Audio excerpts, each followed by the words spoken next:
The next chapter that we are going to revise today is the last leaf. Okay, so the last leaf, what the chapter is about?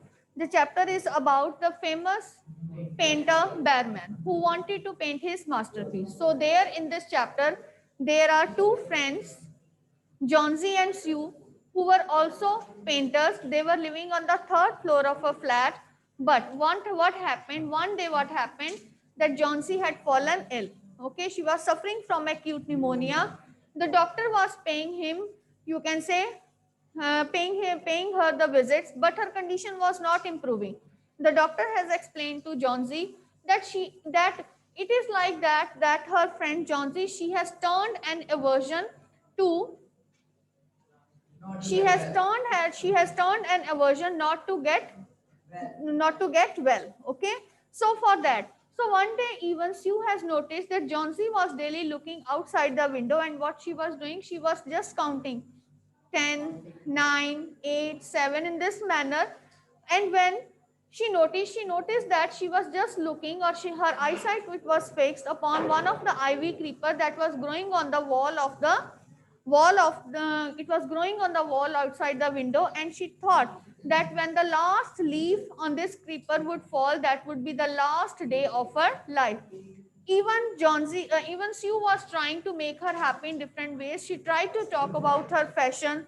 She wanted to talk about her combing her hair, but Johnsy, she was reluctant to any kind of change that has been brought in her daily routine. She never wanted to change herself. She was again and again looking out of the window. She has also presented her a bowl of soup, but she was not ready to drink that bowl of soup too. Later on, the painter whose name was Behrman, who was also living at the, you can say where it was living at the ground floor, okay, of that flat.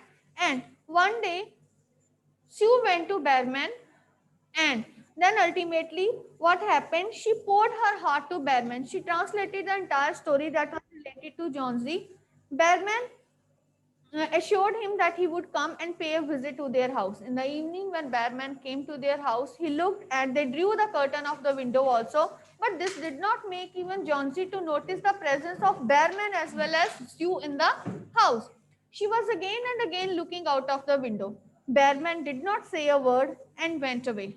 Later that night, there was too much of rain, and it was, you can say, gusty wind was blowing. And ultimately, what happened? Johnsy thought that today is the last day of my life. The last leaf that was left on the ivy creeper would fall down, and that would be my last day in this world. But in the morning, what she has noticed when she drew the curtain apart from the window, she came to know that the last leaf was still there. Johnsy thought that she was quite adamant in her thinking. She thought that she was quite wrong in giving up her life. She thought that the last leaf would fall and that would be the end of her day, that would be the last day of her life. But what happened? It was not at all. She remained as so, she remained in that manner. And ultimately, what happened then that on that day, when doctor came, he announced that he has to go and see Behrman also. Why? Because he was suffering from acute pneumonia.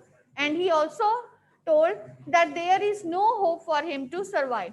Later on, this, you can say, this word spread around the flat that Behrman was dead. Sue went there and saw that the clothes were quite wet, and a tray of green as well as yellow paint, it was lying along the wall, and there were some painting brushes too. So Sue immediately, she came out with the idea. She came to know that the last leaf on the ivy creeper, it was not the real leaf. What it was actually a painted leaf which was painted by Behrman. He stood in that incessant rain throughout the night and had painted that leaf, and he sacrificed his life to paint that leaf and to save Jonesy's life. So ultimately, that was the only masterpiece. So Sue called it as a Behrman's masterpiece. Because why it is a masterpiece? Because he had painted that masterpiece and sacrificed his life. That was a masterpiece that is to be remembered forever and ever. That masterpiece was remembered by everyone Why? Because it had saved someone's life. He had sacrificed his life to give life to somebody else. So that's why it was Behrman's masterpiece, and his lifelong dream to paint a masterpiece fulfilled. But when? After his death. Okay. So